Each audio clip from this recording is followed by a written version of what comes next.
Alors, il y a un rapport parlementaire qui est sorti au mois de janvier et qui répond justement à cette question. Et le rapport, je l'ai ici, il fait plus de 200 pages. Et en fait, il dit clairement que les moyens ne sont pas mis pour aboutir aux objectifs qui ont été fixés pour 2022. Donc, c'est clair et net, les moyens ne sont pas mis selon le rapport parlementaire. C'est assez paradoxal parce que quand on regarde les chiffres de l'agence bio, on a plutôt l'impression que tout va bien. 12 milliards de chiffre d'affaires, les surfaces augmentent, etc., etc.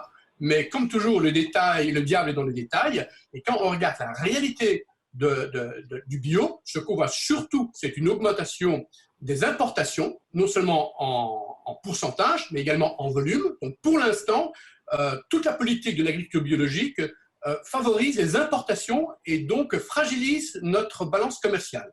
Alors, ce que ça implique aussi, si le rapport, ce que dit le rapport est correct, visiblement, c'est que c'est beaucoup plus une façade. C'est-à-dire que l'idée, c'est d'avoir, en fait, on fait du greenwashing. Hein, on dit, voilà, regardez, nous, on est vertueux, on veut plus de bio, etc.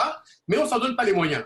Et moi, je trouve que c'est tout à fait normal de ne pas s'en donner les moyens, parce que les gens qui connaissent la question savent très bien que l'agriculture biologique n'apporte rien en termes de qualité nutritionnelle. D'ailleurs, je rappelle que le ministre de l'Agriculture actuel vient de dire que l'agriculture française produit la meilleure alimentation du monde.